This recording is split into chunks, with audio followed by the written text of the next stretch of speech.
Primer libro de Reyes, capítulo 17.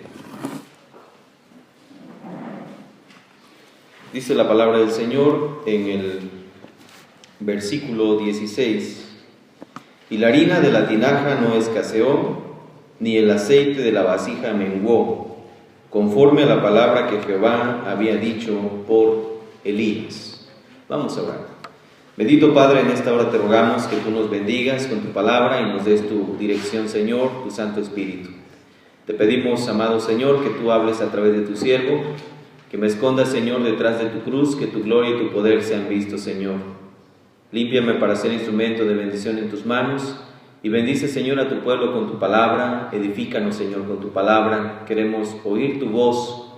Padre, rogamos que tú abras el corazón de cada uno de nosotros de tal manera, Señor, que podamos entender tu palabra, pero asimismo, Señor, llevarla a la práctica. Te lo pedimos en el nombre de nuestro Señor y Salvador Jesucristo. Amén. Amén. Bien, hermanos, por ahí, ¿verdad?, tienen su hojita. Algunos, si no la tienen, pues pueden solicitar una allí en la parte de atrás y todavía quedan algunas disponibles. El tema de este día es: Dios hace más con tu menos, ¿sí? Dios hace más con tu menos. Y en la segunda carta del apóstol Pablo a los Corintios dice, capítulo 12, versículo 9, y me ha dicho: bástate mi gracia, porque mi poder se perfecciona en la debilidad. Por tanto, de buena gana me gloriaré más bien en mis debilidades, para que repose en mí el poder de Cristo. Bástate mi gracia, porque mi poder se perfecciona en la debilidad.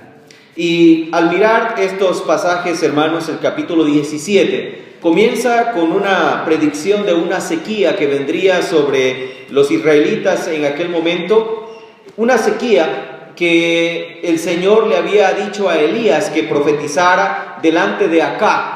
Acab, como ya hemos visto anteriormente, tiene una relación especial con estos dos profetas que son Elías y Eliseo.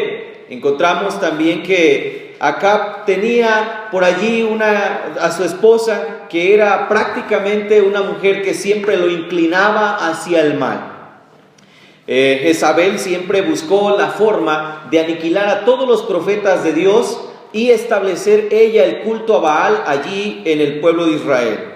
De esta manera, entonces, nos damos cuenta que la palabra del Señor nos muestra que cuando un profeta, cuando alguien se somete a la voluntad de Dios, independientemente del lugar donde esté, independientemente del lugar donde vaya, Dios siempre va a sostener su vida, Dios siempre va a fomentar y va a fortalecer también su corazón. Y esto nos dice la palabra del Señor, que Dios envió a Elías a profetizar, pero después le dijo que se quedara y que se alojara o que estuviese allí escondido en el arroyo de Querit. No lo mandó ni siquiera el Señor a un río, no lo mandó el Señor a una fuente, no lo mandó el Señor allí donde hubiese un manantial, lo mandó a un arroyo. Y las aguas son algo muy importante. Sabemos que las ciudades anteriormente se establecían donde habían ríos. Ahora las ciudades huyen de los ríos, y eso pasa, por ejemplo, allá en Villahermosa, donde la ciudad trata de buscar, o la gente trata de buscar donde no esté cerca del río. Pero antes las ciudades se establecían cerca de los ríos porque significaba el sustento, significaba progreso, significaba todo lo que podía el hombre tener de benevolencia. Y en este caso, Dios no envía al profeta Elías a un río, sino lo envía a un arroyo. Pero la palabra de Dios dice que el Señor le dijo a Elías: vete allí y vas a beber agua de ese arroyo, y yo he mandado a los cuervos que te den de comer pan y carne. O sea que el profeta Elías tenía en realidad el sustento del Señor. El versículo 5 de este capítulo 17 dice: y él fue e hizo conforme a la palabra de Jehová, pues se fue y vivió junto al arroyo de Querit, que está frente al Jordán, y los cuervos le traían pan y carne por la mañana y pan y carne por la tarde, y bebía del arroyo. Hasta ahí parece que todas las cosas están realmente maravillosas. Pero lean el versículo 7. Pasados algunos días se secó el arroyo porque no había llovido sobre la tierra. Allí empiezan las calamidades, allí empiezan los problemas. A veces llegamos a algún lugar o estamos en alguna situación donde decimos, Dios me está bendiciendo abundantemente, Dios está haciendo bueno conmigo. Pero cuando empiezan los momentos difíciles decimos, Señor, me has abandonado. Cuando tenemos salud y Dios está prosperando nuestra vida, decimos, gracias Dios por enviar a los cuervos que me den alimento, me den carne y me den pan en la mañana, carne y pan en la tarde. Gracias por el arroyo de Querit, pero llega el momento que ese arroyo también se seca. Y es cuando a veces nuestra vida empieza a flaquear, es en esos momentos cuando empezamos a dudar y es en esos momentos, hermanos, donde en realidad las pruebas vienen a nosotros. En el versículo 8 dice la palabra del Señor algo interesante. Elías, a pesar de que el arroyo se secó, Elías no se movió de ese lugar. No empezó a buscar por medios propios, sino que esperó la palabra de Dios. El versículo 8 dice, vino luego a él palabra de Jehová diciendo, levántate y vete a Sarepta de Sidón y mora allí, y he aquí yo he dado la orden allí a una mujer viuda que te sustente. Vean qué interesante. Dios lo saca de un lugar donde se está secando el río y quizá nosotros podamos decir, gracias Señor porque me vas a sacar de este lugar donde se está secando el arroyo de Querit y me vas a llevar a un lugar mejor. Pero vean que en realidad Dios no lo va a llevar a un lugar mejor, lo manda a casa de una mujer viuda. A veces nosotros esperamos que Dios cambie esa condición que estamos viviendo y nos lleve a una condición diferente, pero a veces Dios nos pasa de un momento difícil a otro desagradable.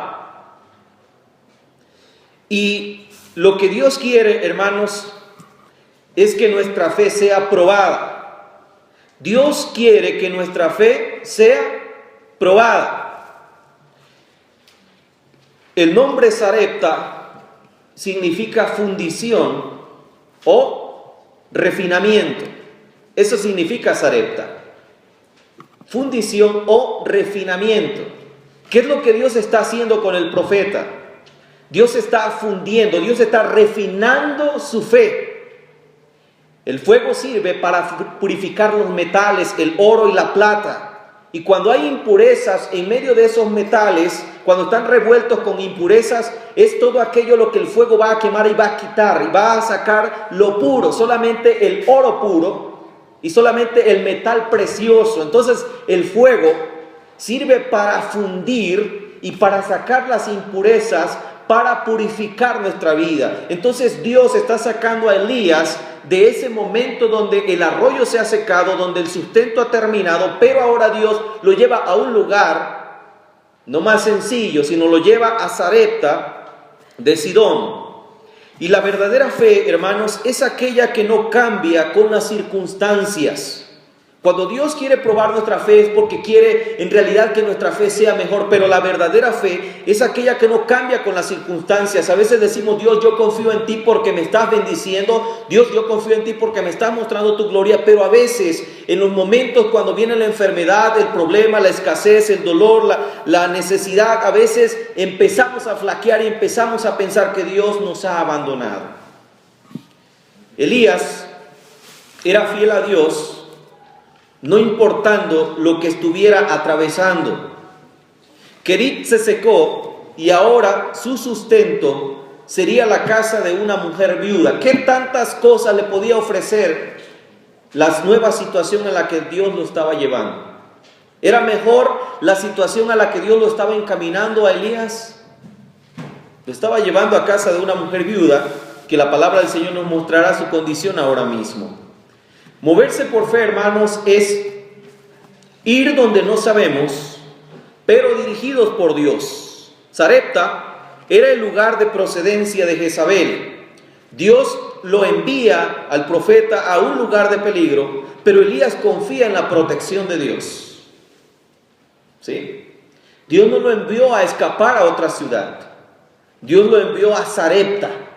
Y Sarepta de Sidón era el lugar de procedencia de Jezabel. De allí venía esta mujer, ¿sí? Esto nos indica entonces que a veces Dios permite que vayamos a lugares de peligro. Sin embargo, Elías estaba confiado en la protección de Dios. Dios prueba, hermanos, nuestra fe no en los mejores momentos, sino en los peores momentos.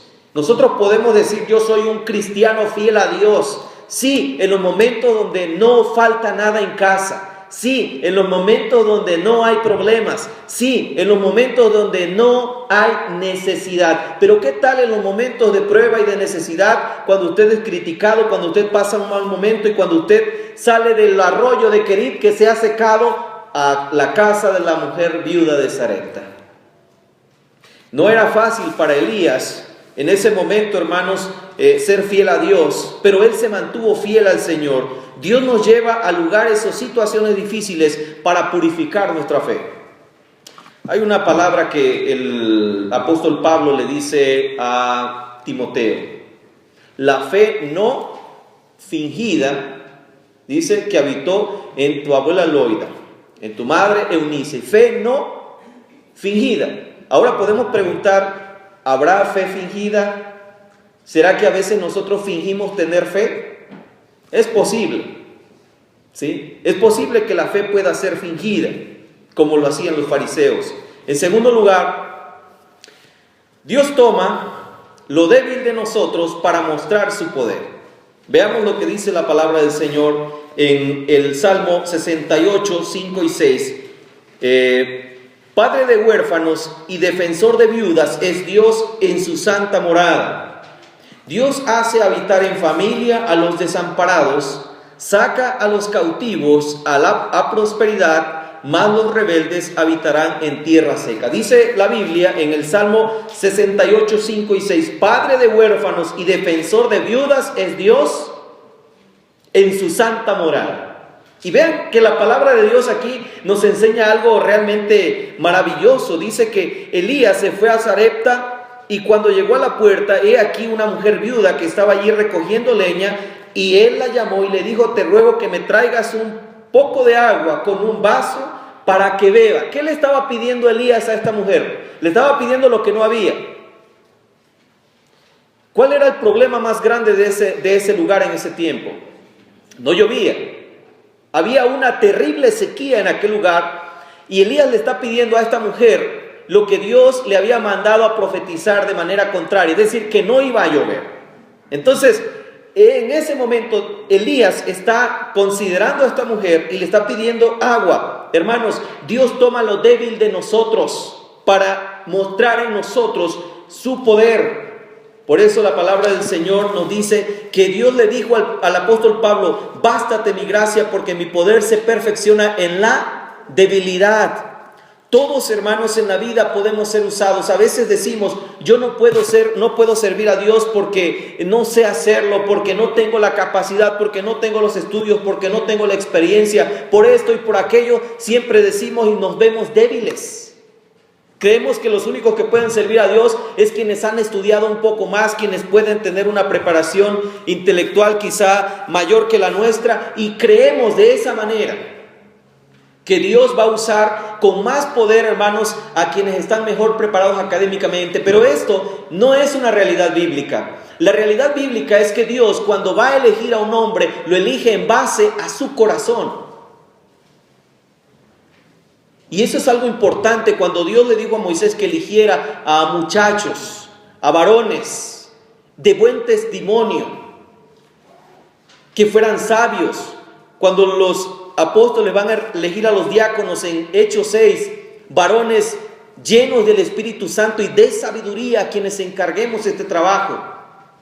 Lo importante para Dios, hermanos, no es la capacidad humana, sino el corazón. Todos podemos ser usados, no importa la condición. Dios quiere usarte, no importa de dónde vengas. Él mira el corazón, no tus credenciales. Nunca nuestra situación es un obstáculo para el Señor. Yo no puedo servir a Dios porque estoy enfermo. Yo no puedo darle a Dios porque en realidad no tengo. Nuestra situación, hermanos, cualquiera que sea, nunca es un obstáculo para Dios. Nuestra edad, ya sea joven o adulto, no es un impedimento. Tu enfermedad, mi necesidad no es un obstáculo para Dios. Lo es para ti, pero para Dios no lo es. Porque no importa que estemos postrados en una cama, allí Dios va a usarnos. Dios es todopoderoso y Él es quien adiestra nuestras manos para la batalla. Esta mujer indefensa, una mujer viuda en Israel, sola. ¿Por qué Dios no lo envió al profeta a casa de un rey? Si usted dijera, yo ando buscando ayuda, tal vez con quien menos se acercaría sería con esta mujer. ¿Pero qué me puede ayudar a esta mujer viuda?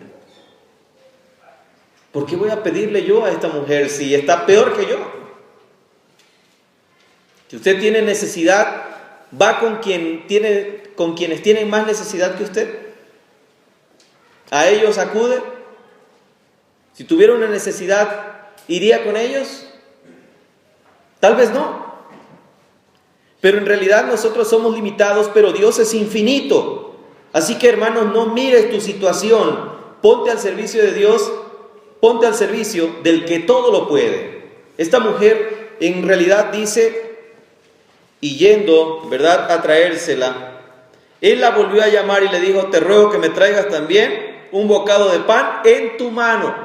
Si no había agua, no hay cultivos. Y no hay cultivos, no hay alimento. Entonces Elías le pide pan y agua a esta mujer y ella responde, vive Jehová tu Dios que no tengo pan cocido. Solamente un puñado de harina tengo en la tinaja y un poco de aceite en la vasija. Ahora recogía 2 leños para entrar y prepararlo para mí y para mi hijo, para que comamos y nos dejemos morir.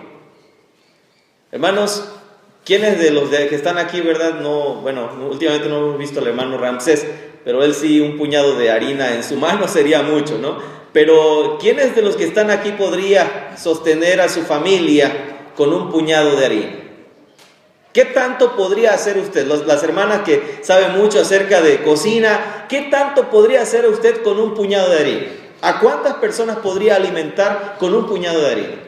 ¿Y por cuántos días? ¿Para cuánto alcanza? ¿Nos da para mucho? ¿Nos da para poco? Vean que esta mujer dice, tengo solamente un puñado de harina y un poquito de aceite en la vasija para que comamos y nos dejemos morir. ¿Cuántas veces usted ha visto su alacena de esta manera? ¿Alguna vez ha visto su alacena solamente un puñado de harina y un poquito de aceite? A lo mejor sí, a lo mejor no. Pero lo interesante aquí, amados hermanos, es que nosotros somos limitados y vemos las cosas de manera muy corta, pero Dios ve siempre hacia lo más alto y hacia el horizonte. En tercer lugar, hermanos, Dios pide todo de nosotros. En realidad, cuando vemos aquí la palabra del Señor nos lleva a pensar en Marcos capítulo 12, versículo 43 y 44. Entonces, llamando a sus discípulos, les dijo, de cierto os digo que esta viuda pobre echó más que todos los que habían echado, o los que han echado en el arca, porque todos han echado de lo que les sobra, pero esta de su pobreza echó todo lo que tenía, todo su sustento. ¿De quién está hablando? Está hablando de aquella mujer viuda también que echó 2 monedas y de aquellos ricos que echaban, dice, a la vista de la gente. ¿Pero qué? ¿Cuál es la diferencia? Esta mujer ha echado más. ¿Por qué? Echó todo lo que tenía, todo su sustento. ¿Alguna vez usted se ha quedado con unas pocas monedas en su bolsa y alguien ha llegado a usted con necesidad y ha dicho, no se lo puedo dar porque es lo único con lo que ando? Tal vez nos ha pasado alguna vez esta situación. Ahora, ¿por qué nos da miedo dar? ¿Por qué nos da miedo a veces, hermanos, ofrendar a Dios? Inciso A. Tenemos miedo a dar porque amamos más lo material que a Dios. Esa es la razón. Esa es nuestra razón. Amamos más lo que hay en la cartera o lo que hay en la bolsa que Dios que habita en el corazón. La Biblia dice, donde esté vuestro tesoro, ahí estará también tu corazón. Consideramos que lo que tenemos es para tener un mejor futuro, pero nada nos asegura que mañana tendremos futuro.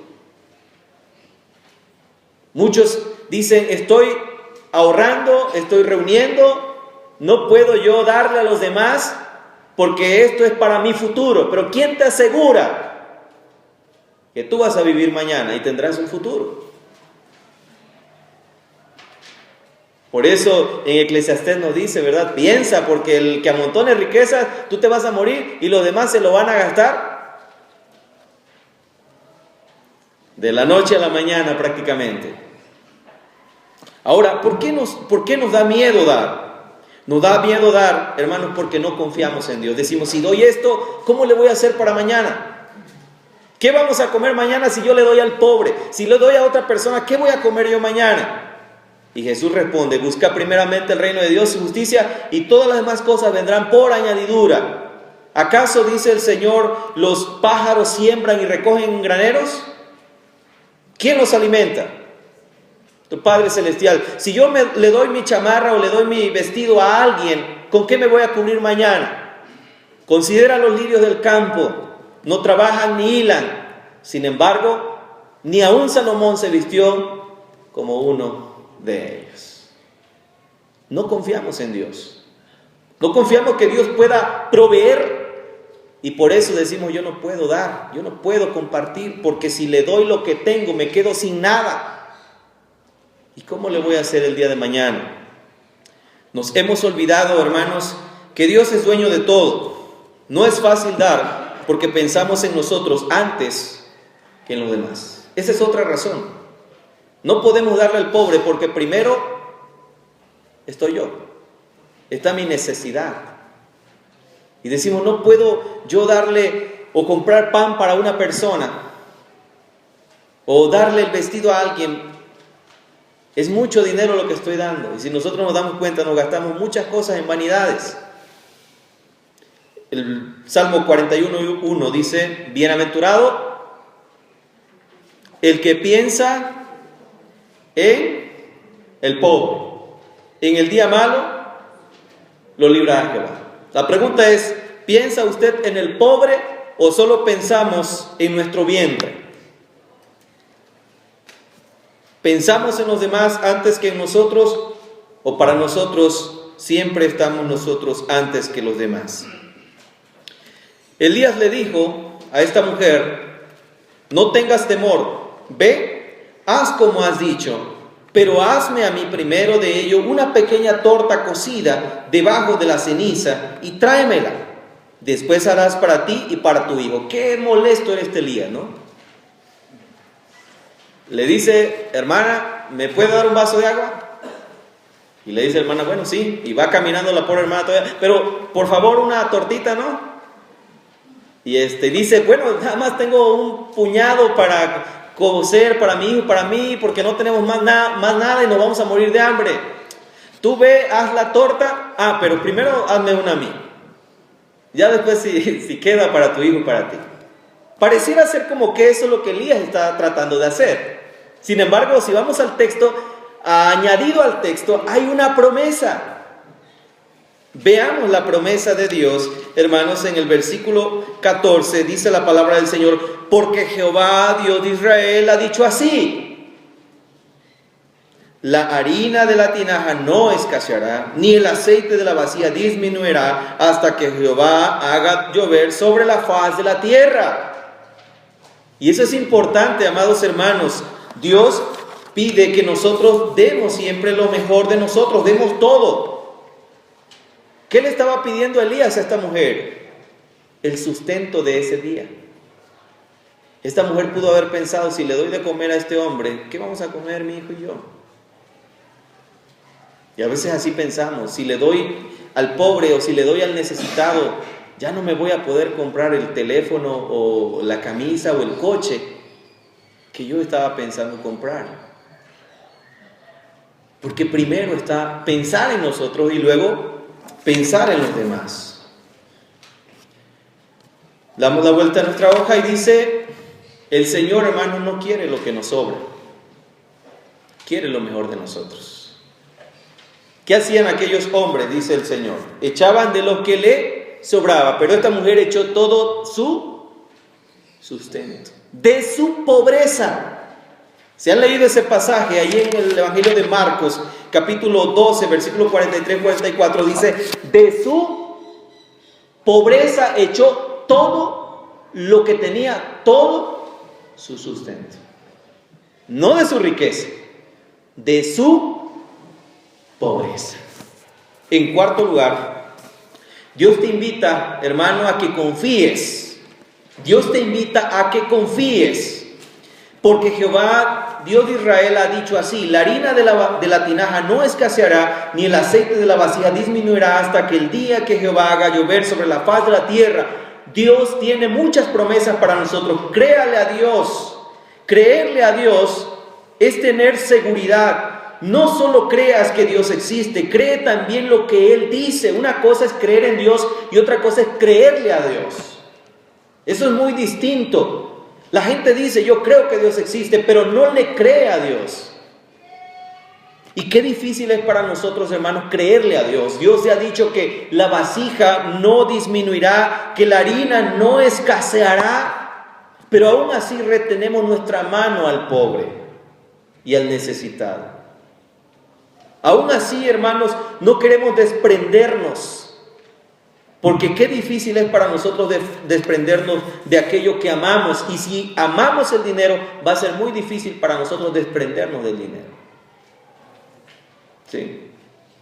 Las promesas de Dios, hermanos, son reales. Necesitamos acudir y apelar a esas promesas. ¿Cuántas veces Dios no hizo cosas en realidad grandes con pequeñas cosas? Muchas veces Dios, hermano, no desampara a sus hijos. Él sustenta a cada uno de nosotros y nos cuida. El Salmo 34 dice: los leoncillos necesitan y tienen hambre, pero los que buscan a Jehová no tendrán falta de ningún bien. Y no estamos hablando de la teología de la prosperidad, estamos hablando de un Dios que suple cada una de tus necesidades. Pero necesitas creerle a Él. Necesitas ver que Dios es la fuente de toda bendición. Necesitas saber que Dios es el dueño de todo. Y en último, hermanos, Dios usa nuestro poco, nuestro menos, para hacer más. Tal vez tú digas, pero ¿de qué le sirven 10 pesos a esa persona? ¿De qué sirve que yo ofrende en la iglesia 5 pesos? ¿En qué ayuda? No tengo para comprar 200 piezas de pan para el hospital infantil. Solo tengo para 10 piezas de pan. ¿En qué puede ayudar eso? ¿Se acuerdan la parábola de los talentos? Al que el Señor dio 5, ¿qué hizo? Lo multiplicó. Pero el que dio 1, ¿qué hizo con ese 1? ¿De qué sirve si es 1? Mejor lo enterró y lo escondió. Y el Señor lo llamó malo, negligente. ¿Sí? Y aquel a quien Dios encarga, hermanos, una obra, debemos saber que el Señor hace grandes cosas con lo poquito que tú tengas, con lo poco que tú des, con lo poco que tú aportes, con los pocos recursos con los que contemos. Dios puede hacer grandes cosas. A veces decimos, ¿qué puede hacer Dios conmigo si ni siquiera terminé la primaria o la secundaria o la preparatoria? No tengo una carrera, ¿cómo Dios me va a usar? Dios te va a usar a ti, porque Dios es grande, no porque tú seas capaz. Versículo 9 de Juan 6. Aquí está un muchacho que tiene 5 panes de cebada y 2 pececillos. Dijo uno de sus discípulos, mas ¿qué es esto para tantos? ¿Cuántas personas habían? 5,000 personas en aquel lugar, 5,000 varones, no contando mujeres y niños. Había que darles de comer, ¿con cuánto? Con 5 panes de cebada y 2 pececillos. Una obra imposible. ¿Qué es esto para tantos? Vayamos al versículo 11. Tomó Jesús aquellos panes y habiendo dado gracias los repartió entre los discípulos y los discípulos entre los que estaban recostados, asimismo de los panes, cuanto querían. En realidad, cuando vemos la palabra del Señor, nosotros en este caso, hermanos, nos damos cuenta de algo maravilloso. Que lo poco que tú tienes, Dios lo puede multiplicar. Que lo poco que tú des o tengas para dar en la obra del Señor, si es todo lo que tienes. Y lo poco, hermanos, no es lo que te sobra, es lo que te sustenta. Eso es lo poco. Nada puede considerarse inútil en las manos de Dios. No te consideres que no puedes, que no sabes, que no tienes. En las manos de Dios nada ni nadie es inútil. Todos somos útiles para Dios. Dios hace cosas grandes con elementos pequeños o escasos. Lo que los hombres desprecian, Dios siempre lo aprecia. Y termino con este versículo 15 que dice: entonces ella fue, e hizo como le dijo Elías. ¿Y qué sucedió, hermanos? ¿Pueden leer conmigo? Comió él y ella y su casa muchos días. ¿Cuánto tenía esta mujer? Para un solo día y morir. Pero cuando ella obedeció y confió en la palabra de Dios, dio todo lo que tenía. Comió Elías, comió ella y su casa, no solo ese día, sino muchos días más. Si tú quieres la bendición de Dios para tu vida, dale todo al Señor. Dale todo a Dios y no retengas tu mano al pobre. Da al necesitado, al hambriento, al sediento, porque Jesús dijo: tuve hambre, no me diste de comer. Tuve sed, no me diste de beber. En la cárcel no me visitaste. Enfermo tampoco. Tuve frío y no me cubriste. Si nosotros, como dice el apóstol Santiago, entra alguien con necesidad, con hambre y con frío, y nosotros le decimos: Dios te bendiga, no hemos hecho gran cosa con decirle así. Tenemos que darle pan y abrigo, que es lo que aquel necesita. Entonces, hermanos, Dios puede hacer más con ese menos que tú consideras, porque para Dios tu poco nunca es poco. Para Dios tu debilidad es una oportunidad para mostrar y perfeccionar su poder. Porque mi poder se perfecciona en la debilidad. Que el Señor nos bendiga, hermanos. Amén.